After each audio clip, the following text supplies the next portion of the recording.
नमस्कार, प्रणाम। आज मेरे सामने हैं मेरे पिताजी।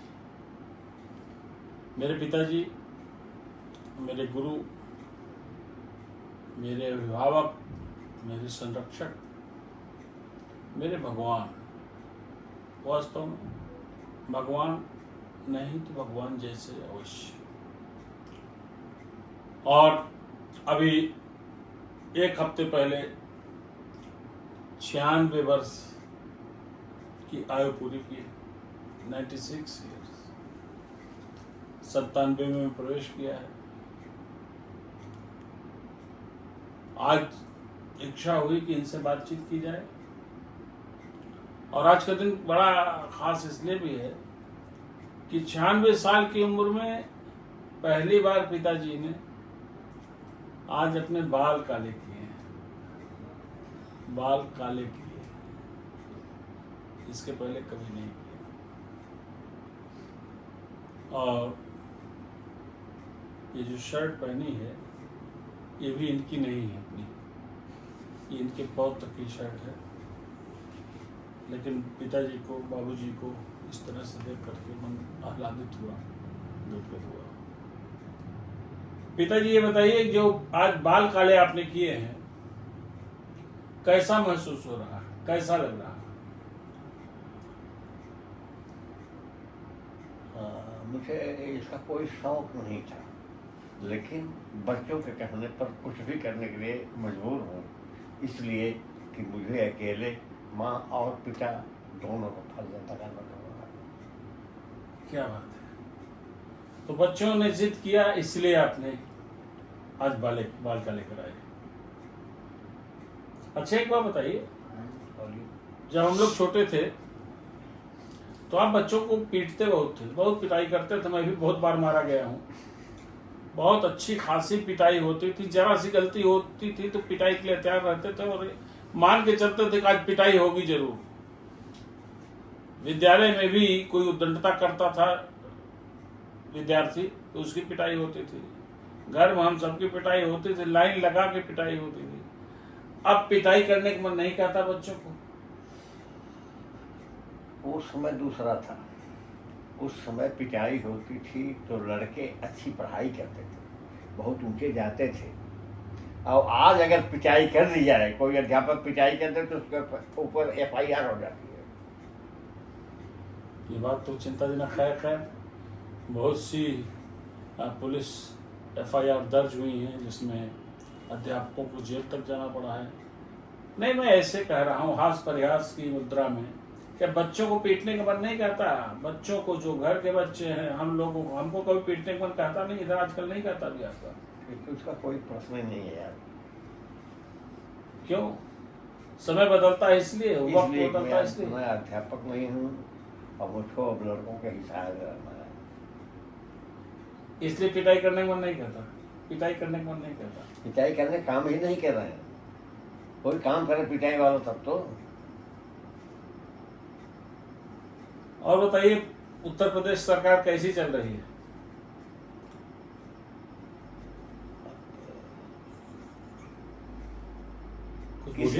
किसी तरह चल रही। किसी तरह चल रही, बहुत अच्छी नहीं चल रही, और अच्छी चलनी चाहिए।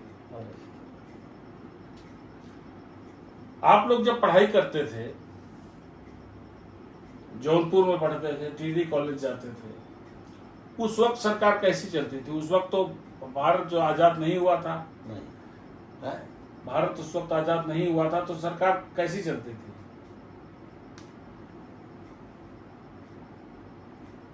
47 में आजाद हुआ था ना। जी जी जी।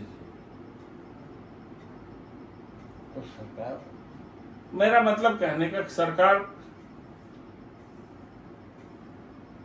पहले अच्छी चलती थी 25 साल पहले, 30 साल पहले, 35 साल पहले, या अभी बेहतर? क्योंकि लोग कहते हैं कि कानून व्यवस्था ठीक है, बहुत सी चीजें सुधरी हैं। आपका क्या ख्याल? इसके पहले तो जो सरकार थी, बचपन में हम लोग बहुत डरा करते थे। और जब ऊपर कोई हवाई जहाज उड़ती थी ठीक। तो हम लोग जहाँ आड़ और पाते थे वहाँ घुटुक जाते थे, कहीं बम न गिर जाते। छिप जाते थे, हाँ छिप जाते थे। हाँ यार, हाँ हाँ हाँ। अच्छा बम की डर से। अच्छा, हाँ, इतना आतंक था उस समय। अंग्रेजों की हुकूमत थी। हाँ। अच्छा हाँ, वक्त है, वक्त बदलता है, चीजें बदलती हैं। ये बताइए, एक पुरानी चीज याद आ रही मुझे, ये हुकुम सदर, हुकुम सदर क्या होता है पिताजी? हुकुम सदर एक वाक्य है, पहले के दो शब्दों का वाक्य है, हुकुम सदर। जी पहले के जी। जो सिपाही होते थे वो पढ़े लिखे तो होते नहीं थे, बहुत कम ऐसे थे जो पढ़े लिखे होते थे। अंग्रेजी उर्दू की पढ़ाई होती बोलना, अंग्रेजी बोलने कोई सवाल नहीं था, शायद हिंदी भी नहीं बोल पाते थे। जी। तो उनके लिए ड्यूटी होती थी कि जब उनका बास आता था बाहर से, कोई आता था तो पूछता था कि हुकुम सदर। ये थाने थाने थाने में जब ड्यूटी हुकुम होती, सदर का मतलब था who comes there. Who comes there, थाने पे जो ड्यूटी होती, थाने के भीतर जो ड्यूटी होती थी, वहां पूछते थे हु कम्स देयर। जी। तो उसके बाद बाहर से जो आता कहता friend. Friend, who comes there मतलब कौन आता है, कौन आ रहा है। ये हुकुम सदर हु कम्स देयर का बिगड़ा हुआ रूप है। अच्छा, सिपाही कहता था हुकुम सदर, बॉस कहता था फ्रेंड, हाँ, मतलब कौन आ रहा है, दोस्त आ रहा है। तो उसका कहता था ठीक है, वरना राइफल ताने रहता था, राइफल ताने रहता था। हाँ, तो उसकी ड्यूटी। ये पुराने थानों की हाल हो गई। अंग्रेजों के जमाने में या फिर उसके बाद जब भारत आजाद हुआ, जब कांग्रेस के नेतृत्व वाली सरकारें उत्तर प्रदेश में थी तब। लेकिन अब थानों के क्या हालचाल है, जो उत्तर प्रदेश में थाने हैं इनकी क्या हालचाल है, पुलिस की क्या भूमिका है? थाने का मतलब घूसखोरी। थाने का मतलब घूसखोरी, ये कौन सी बात हुई?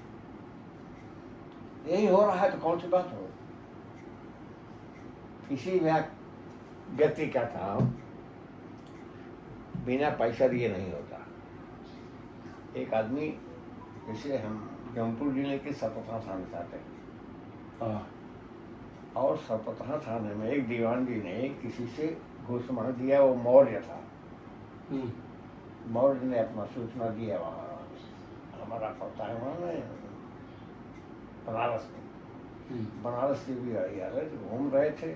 उसके बाद उसने उनको पैसा थमा, तुरंत हमें यहाँ पकड़ लिया। सरपथा थाने की बात मैं बता रहा हूँ। अच्छा, रंगे हाथ पकड़ लिया। वो एंटी करप्शन टीम होगी, भ्रष्टाचार निवारण की टीम होगी। हाँ, एंटी करप्शन। लेकिन अभी तो आप कह रहे थे कि जौनपुर में चीजें बड़ी अच्छी हो रही हैं, ठीक सुधरी हैं, जौनपुर में सब अच्छा चल रहा है। अभी तो आपने कहा था एक हफ्ते पहले, 10 दिन पहले हमसे कहा था कि चीजें अच्छी हुई हैं। ये देखिए, आदमी जब बदलता है, उस समय डीएम नहीं था, अच्छा, लेकिन डीएम जो है ये बहुत अच्छा काम कर रहा है, और कोई बात होती है तो मौके पहुंच लेता है। अच्छा, इस वक्त जो डीएम जौनपुर में रमेश चंद्र सिंह,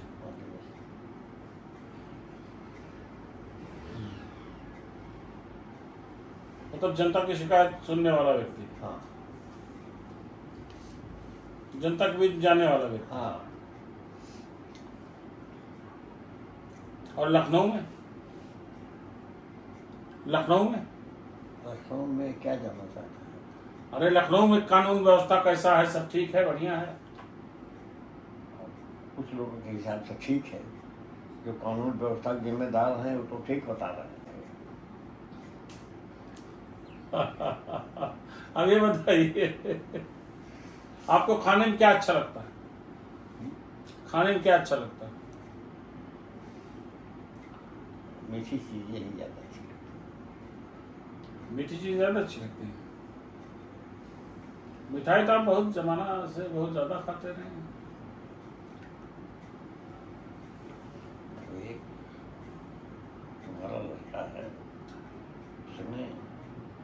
चाय में भी चीनी हमारी बंद करवा दी है।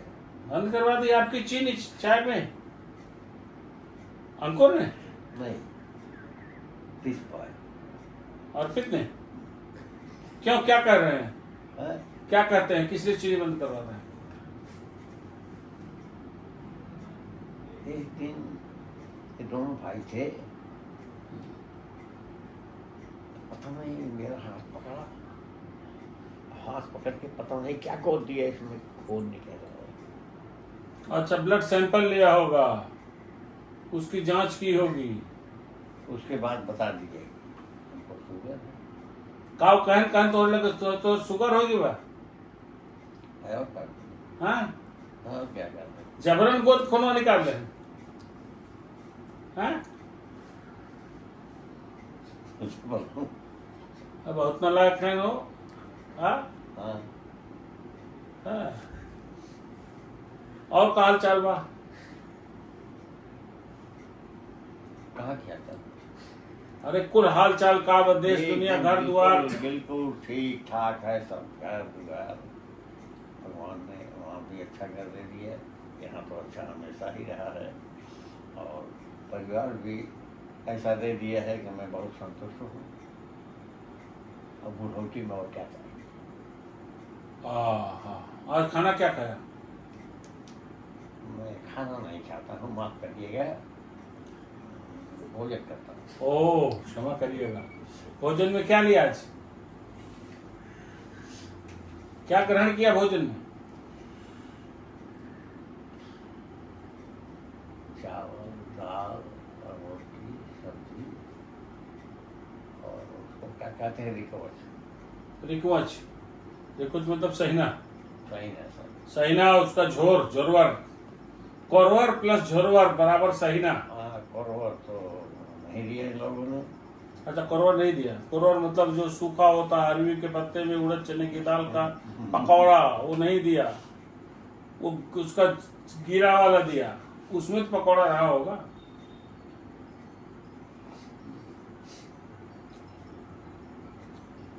और बताइए, नेताओं में आपको कौन अच्छा लगता है? हाँ? राजनेताओं में कौन अच्छा लगता है? वर्तमान समय में हाँ। ब्रजेश पाठक। अच्छा, और मोदी और योगी ये सब अच्छे नहीं लगते? वो अच्छा, देश की बात कर रहे हैं। हाँ। मोदी तो ठीक है। अच्छा अच्छा अच्छा अच्छा अच्छा अच्छा। उत्तर प्रदेश में कौन अच्छे लगते हैं? ब्रजेश पाठक? योगी थोड़ा सा ठीक है, इस वक्त अच्छी सरकार चला रहे हैं, ये बताइए और कौन अच्छा लगता है आपको? चलिए, फिर एक बार और एक चक्र और आपसे बातचीत होगी। आज के लिए बस इतना ही। मेरे पिताजी सेवानिवृत्त शिक्षक हैं, जौनपुर जिले के समौदपुर में गांधी स्मारक इंटर कॉलेज है, वहाँ से सेवानिवृत्त हुए हैं। अंग्रेजों का भी समय देखा, आज़ाद भारत देखा, मोदी का भी वहाँ की और हालत, देख रहे हैं। वहाँ की हालत यह है और कि अब मैंने वही शिक्षा ग्रहण किया। जी हाँ, पता मेरे को, आपने वही शिक्षा ग्रहण किया, वही ट्रेनिंग किया, वही ट्रेनिंग किया, वही अध्यापक बना। इधर। और रिटायरमेंट के चौथे दिन मैं कुछ लोगों को बुला करके मुझे मैनेजमेंट में ले लिया गया। मैं बहुत ठीक है, बहुत ठीक है। तो आज की बात बस इतनी। अगली बार किसी वक्त पिताजी के साथ फिर बैठेंगे। देखिए, समय परिवर्तनशील है, सच है, शाश्वत सत्य है। एक समय था हम लोग पिताजी के इर्द गिर्द आने में डरते थे। आज इनसे कहते हैं कि आज के दौर के बच्चों को डांटते भी ये तो मना कर देते हैं। पिताजी से फिर बातें होगी, फिर हम आएंगे आपके समक्ष। नमस्कार। देखने के लिए बहुत बहुत